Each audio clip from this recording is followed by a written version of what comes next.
Hey everyone, how you doing? Today we're going to talk more about dominant chords, secondary dominants, but we're going to talk about inserting them into changes where they are not written in. So inserting them in places that might make sense, how the leading tone affects the sound, and how inserting these can kind of contour your lines to make it sound like you are leading towards a target rather than just kind of wandering through key centers. So real briefly, first, if you'd like to support me on Patreon, there's a link in the description. I appreciate any help. I will be putting up the annotated music after the videos, and I tried to upload it, and it just isn't there now. So I think I did the last one incorrectly. So I'll put this one up at the same time as the one from last week, and just anyone who supports on Patreon can get those downloads. I'll have more there eventually. I think right now this is just kind of a perk. The Patreon is mostly just as support. So thank you if you are able to do that. I appreciate it. So we've done Summertime in the past. There's a video a while back where we were using chord inversions with diminished chords between them. So if we have D minor in this case, we would have the inversion. Let me start with root inversion, and then we would have a diminished chord in between, next inversion, diminished chord, and all the way up. People know that as the Barry Harris method sometimes. Since we've already done the song, I figured we may as well bring it back for this, since if you worked through the information on that video, you will be familiar with the song already. It's in a different key. I think we did it in A minor in that video, but I wanted to get this one specifically because the chart is written out with a lot of, let me move this forward so I can write more easily. A lot of open space in the first four measures in here. And some versions of the song do have other changes there. We'll go over that when we go through it. I am going to mark this first of all because this chart has some extra information. The coda and the intro, is this showing up on the video? Yeah, it is. Both of these are not something you would be expected to know as part of the song. This is not like the intro of the song we did last time where it's like a little known intro that people just don't play. This is from some arrangement of the song that whoever put together the chart decided to add. So although they are nice, and as kind of a bonus at the end of the video, I would like to talk about something in these sections, some notational stuff that might be helpful. I will let you know, when we're done with the main part of the video, if you'd like to not stay for that extra part. It shouldn't take too long. It is important, but it's not connected to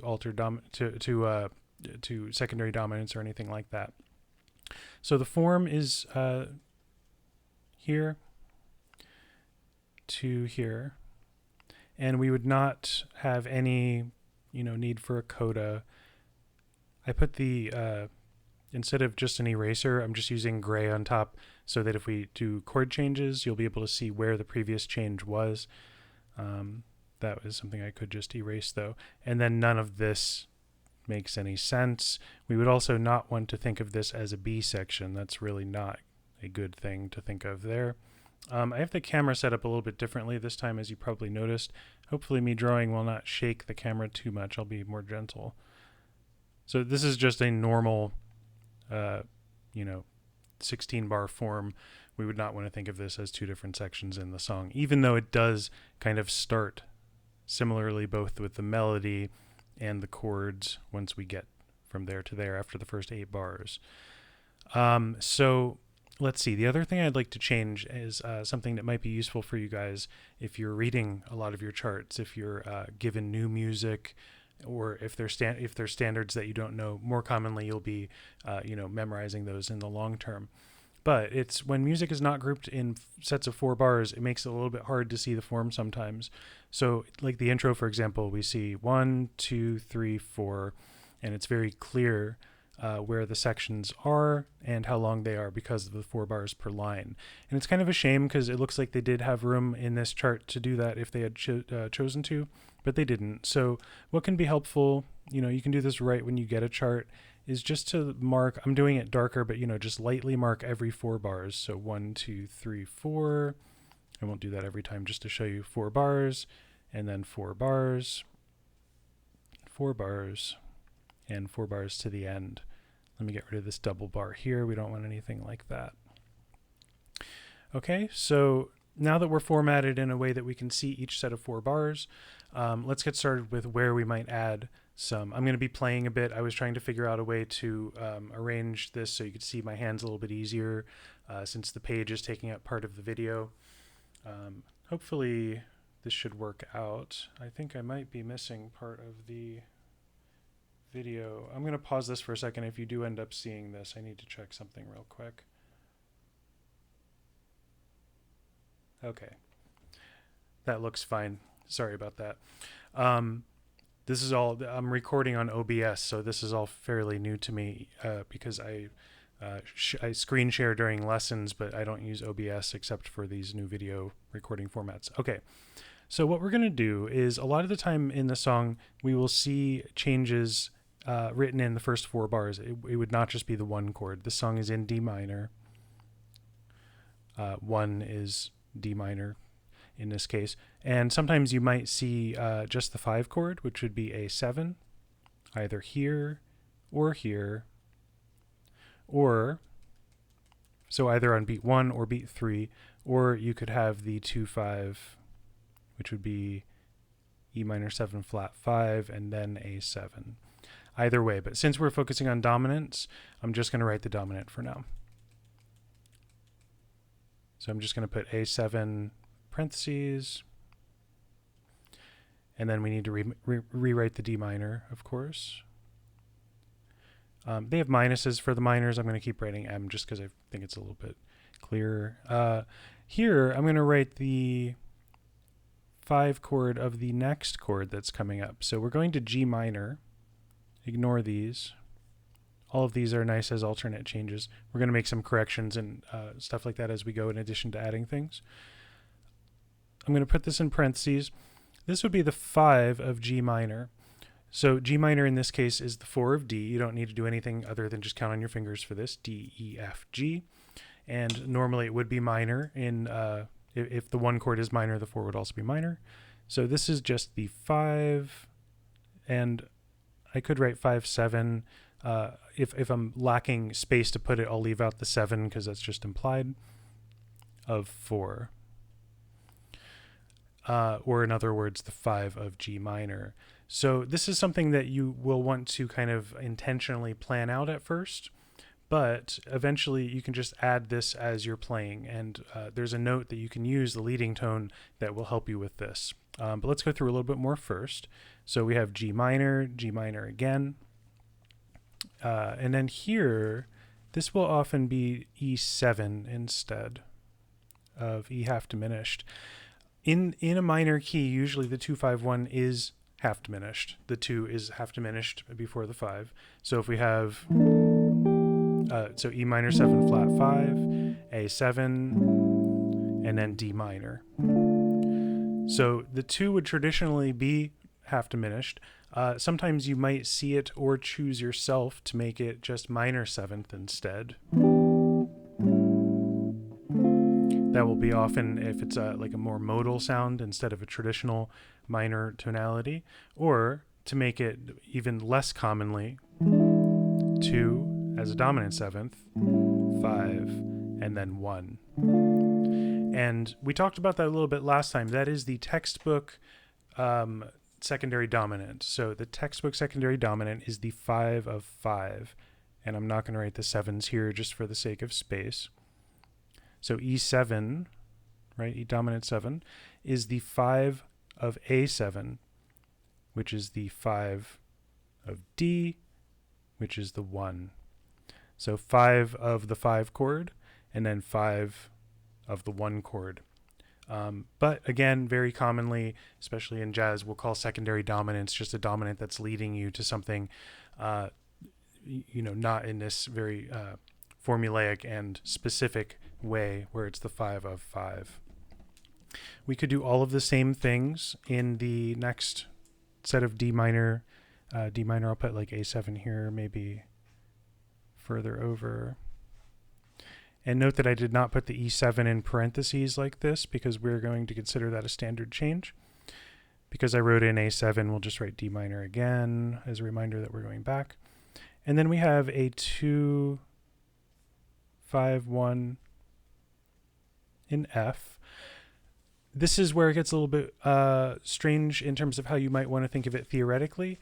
F, so if D minor is your minor key, the relative major would be F. So in other words, if F was 1, D minor would be 6. That's the relationship we've gone over in the past between relative major and minor. So if we're thinking now of D minor as the minor 1 chord, we would think of F as the flat 3 chord, as a major chord. This is if we're relating it to, let's see, how should I notate this? This would be relating to F as the 1. And this would be relating to D minor as 1. D minor as 1. So this doesn't really help us too much with how to approach this set of changes. It's really simply just we're going to the relative major. That's good to know. But it's really just a 2, 5, 1 in F, where we're thinking of F as 1 as the target, because we just have such a really typical cadence there. It doesn't really help to think about how that relates back to D minor, even though it does go right back to D minor. This one is not usually B flat, it's usually D minor here. That's not a substitution, that's just how the song normally would be. And then we have our 2, 5, 1 leading back to here. I'm trying to write this lightly. 2, 5, 1s, I'm not writing in all of them because we have seen 2, 5, 1s before and they're relating to the original key. So let's go through how we could maybe practice this. I have a backing track set up. Let me just make sure that my speaker is on. I'm going to stand up for a second here. It's very late, so just bear with me, as I don't want to have to redo the video and I want to get this out tonight. My speaker tends to turn itself off very commonly. And I know this is a little bit informal, but I had actually recorded this all on Thursday and I wasn't happy with how it turned out, so I'm doing it tonight at a little after 4 in the morning. Okay, so the backing track is an Ebersold. It's actually like people playing the parts. It is in D minor. I want to go real briefly over what the pianist is comping. 1, 2. So let's listen 1, first. 2, 3, it's D minor for 4. the first 4 bars. Bar 1, bar 2, and then the G minor chord in bar 5. So this is kind of like a modal comping pattern. If we have this thing, and we could think of that either as D minor and then E minor, if E was the bass note, or as G major, if G was the bass note. But we're not really going to think about that because we are going to be adding these dominant chords over top instead. Even though the pianist is not comping the chords that we're going to be adding, it will still sound okay because the power of this dominant resolution to a 1 chord is so overpowering that we can kind of play it over anything, and the listener will hear what we're playing as the kind of top part of the hierarchy of what's going on. So even though in bar 2 the pianist is playing this, if I play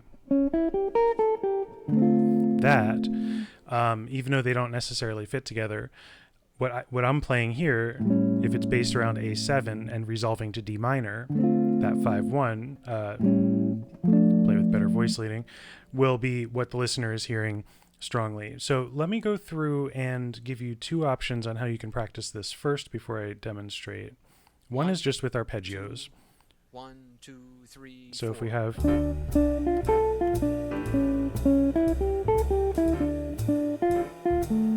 you don't have to play all 8th notes. You can play whatever you want, but just trying to focus on arpeggios.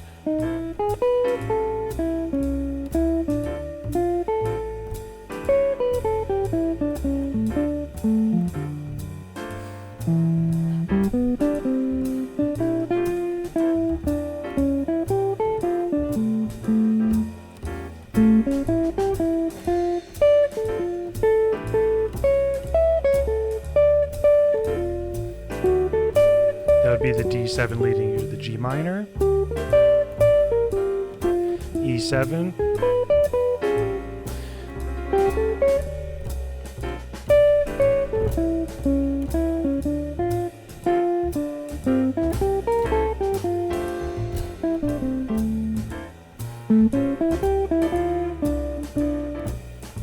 Okay, I was thinking of saying stuff as I was going through, and then I kind of threw it off what I was playing, but I think that gets the point across. However, arpeggios are something that are acquired knowledge. You have to practice fingerings as well as being able to hear them to arrange them in a way that makes sense. So the other thing you can do, which is quicker at first, and really is the note that will help you lead to the next chord and give the sound of inserting a dominant without actually playing all the notes in the dominant chord, is this leading tone. So all you need to do is find the root. Let's take D minor. You can take any root, but as we've said before, if you take the lowest root, very commonly I'm not going to be soloing. You know, if I find my D root down here and then my A root down here and so on, we're going to be soloing higher, right? So D and A, D and A, D and A, and so on. So try to find something in the middle or higher up to do this with. And if you are having issues with that, I would take that as a separate thing altogether to practice finding roots, not always starting on the lowest strings like we had talked about on the how to practice arpeggios video in the past. So what we're going to do is after you play the root, it's just the fret right before it that would be the leading tone of its 5 chord. So if this is our D, 7th fret on the 3rd string, then the 6th fret is the leading tone of its 5 chord. So in D minor, there's the root, and then in A7, it's the 3rd of A7, but it's the leading tone that takes you back and forth from whatever the target is, in this case the 1, and its 5 chord. So for G minor, we'd find a G, which is, in this case, let me do it down here instead. It might be easier to find for some of you. The 5th fret of the 4th string, this G, the fret below it is the leading tone. And if I were to play the arpeggio through it, there it is, for D7, the 5 chord. So the leading tone is there, and up 1 fret is the target. That doesn't mean you're necessarily always going to go through and resolve to the root. But let me go through once and just do very kind of simple soloing using just the leading tone and the roots. You know, I'll add some other things, but I'm going to keep it very straightforward. 1, 2, 1, 2, 3, 4.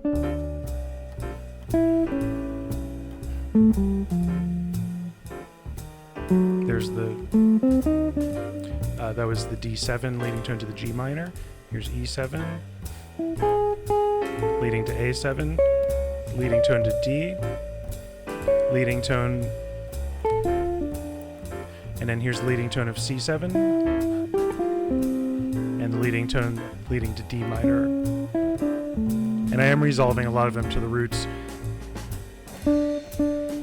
Let's add some more notes. Leading tone of D7.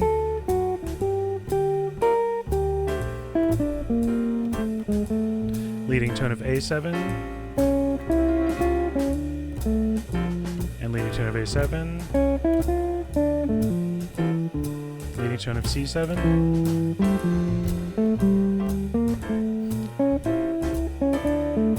Let me go through without kind of trying to talk and do it at the same time.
So as I was going through, I was definitely trying to keep the leading tones where I had started with them, but of course I started doing more stuff as we went through.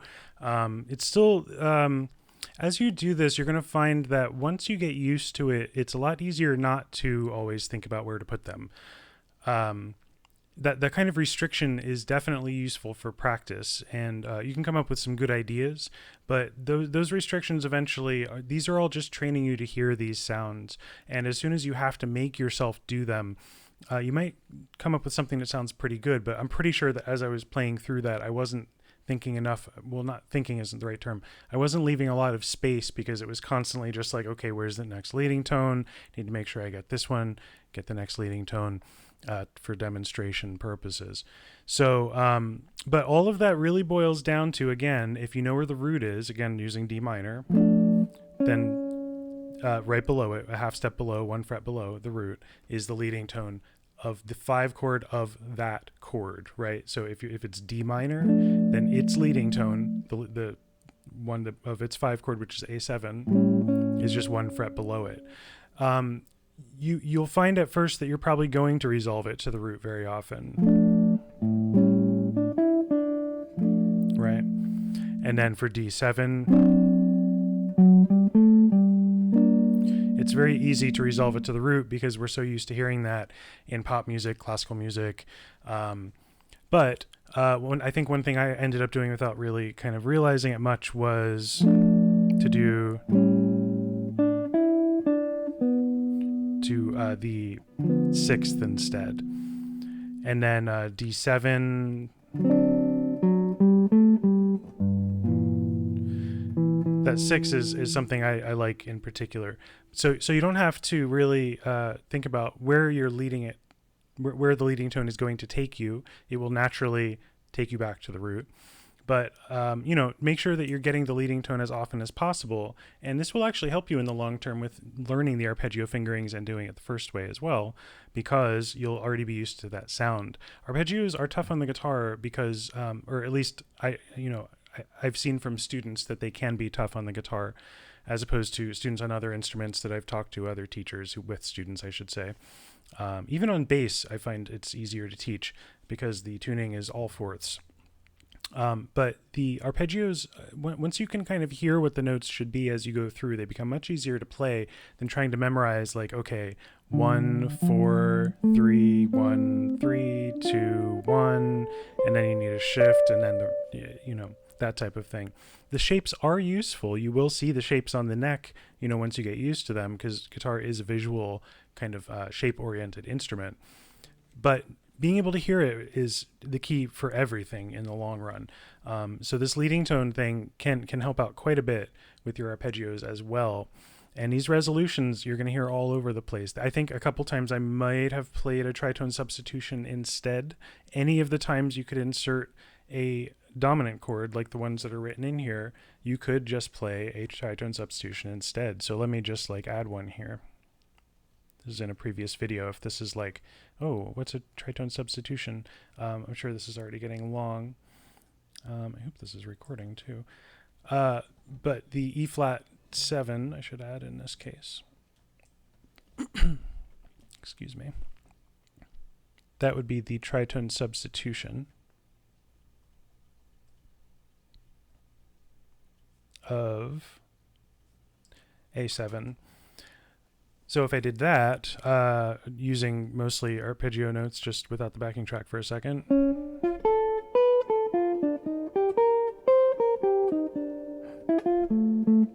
Let me actually do it. This might be weird with the backing track since the pianist is playing E. There it goes up. Let me go back. Let's see how it sounds. 1, 2, 3, 4.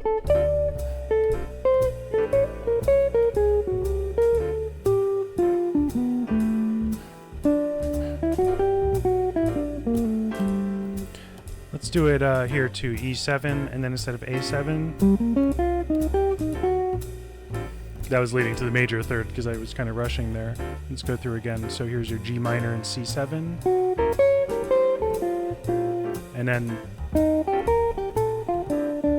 just using our arpeggios. I'll do it here too.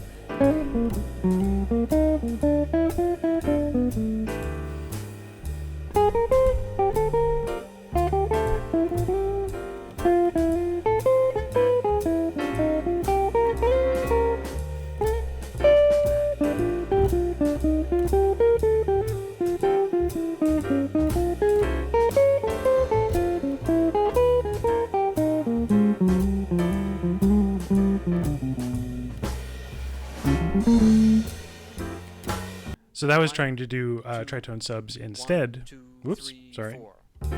Trying to do tritone subs instead every time there would have been the dominant chords that I was adding the first time around. Okay, I think that's enough for now. You get the idea, I think. If you have any questions, let me know. Now, here's the extra part. This is purely notational, and it's kind of a pet peeve. So we're in D minor, right? I could point down here or up here. They're the same 4 notes. This chord change would normally also D minor major 7, D minor 7, D minor 6. This is a change that you'll hear in a lot of songs, right? If we have D minor major 7, D minor 7, D minor 6, it's where the root is going down a half step at a time. So if we have, there's the root, it goes down to the 7th, the major 7th, which is why it's called minor major 7, down to D minor 7, it's gone down 1 more fret, and down to the 6th, D minor 6. And all that the melody is doing is notating that for, I guess, the horns, since it says horn intro. So we have, I need to work out a way to get this mic out of my way next time. So we have the root, or 1, and then down to the 7th, and then down to the flat 7th, and down to the 6th. And the chords, just to write them from the bottom more clearly up here: D minor, major 7, D minor 7, D minor 6. So these notes, the ones I was just singing and playing before and isolating, are the pitches. They're not incorrect pitches, right? These notes all are the correct. If I were to just out of context play D, D flat, C, and B natural, those are not incorrect. However, D is the root, right? 1 is 1. We don't need to count that out at all. D flat, if we count up to what the 7th note would be, again, fingers, wonderful for the beginning if you're not used to this. You can almost disregard the accidentals just to find what the scale degree is. Just count and get used to counting letters as you go for each finger. So if we have D, E, F, G, A, B, C is the 7th, and D is the 8th. So even though D flat is the correct pitch, it is not the correct enharmonic note that we should have here. D flat and C sharp are the same pitch, but they are different notes. And the distinction there is that the pitch is the sound of the note, but the note is the name, right? So the 7th is not D flat. This might seem very nitpicky, right? It would be C sharp. And then C natural, I'd probably put a courtesy here just as a reminder, even though it's a new measure, because of the C sharp in the previous measure. Now, why does this matter, right? Why be this nitpicky?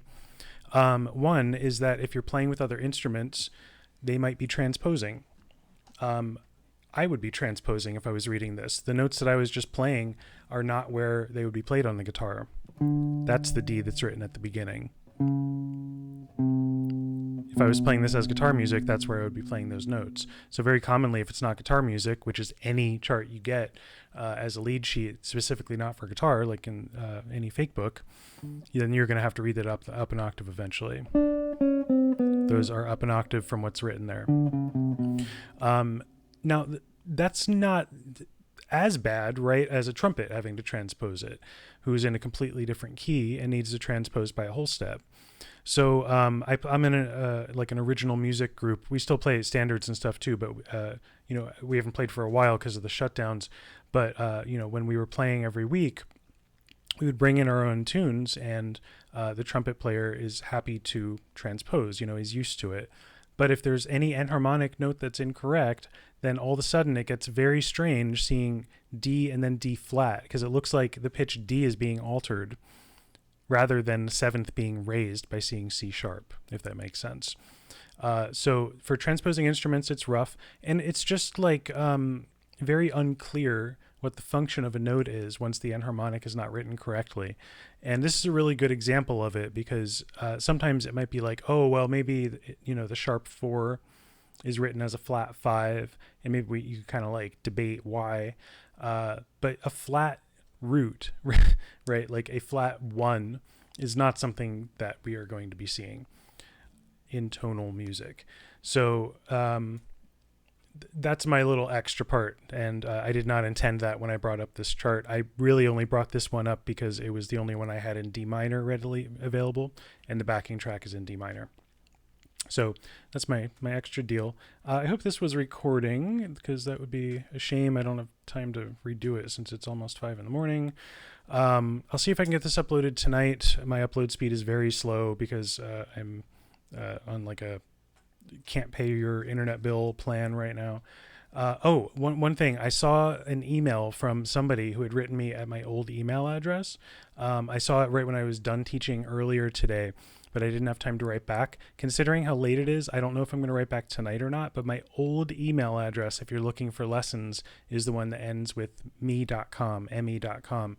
I will get those eventually, but this was like a while ago that they had written after the last video that I put up. So the email address that I checked that's current is my name at gmail.com. So it's my name without any dot or underscore or anything. It's just Paul Hofreiter, one word, at gmail.com. And I will get the other one. Sometimes I see them quickly, sometimes not, like this one, just because I get so much spam. That's why I had left that email address. And I've kept it open because I have like payment accounts for gigs that pay electronically connected to that email address. And it's good to, have access to it for that. But for personal messages, for teaching related stuff, it's my Gmail address. So if you're interested in lessons, and I don't remember your name off the top of my head, but I will write you back because I know you were inquiring about lessons. If anyone else is interested, the short version, there's normal private lessons. They're cheaper if you schedule by the month instead of just one individual lesson, just because scheduling time is, it's like I don't have to shuffle my schedule around if we're planning on, 4 weeks in a row, or however much is remaining in a month. And then there's the correspondence lessons where it's sending like 2 videos back and forth each week. So 2 from you, 2 from me, 1 in the middle of the week, 1 at the end of the week. And they're a lot more inexpensive, just because we both don't have to schedule a specific time to sit down. You can record the video at your leisure. I'll still give you an assignment similar to this without the direct conversation. And if there's conversation needed, we would just text each other or something in between. So if you're tight on money and you'd still like some sort of personal instruction, that's a very good option. Okay, I think that covers everything. I hope, hopefully you'll be watching this. I don't know if you got this long in, because I still don't know how to check on OBS how long it's been recording, but I will find out soon. So I hope you all are doing well, and I will see you next time. I'm going to try to be doing this at least under every 2 weeks. I was hoping to do it every week, but it's been tough. There's been a lot of bad, not great stuff going on. So I will be doing them regularly, and we'll just see how regularly it gets for now. So thank you very much for watching, and I hope you all have a great day or evening wherever you are. Take care. Bye-bye.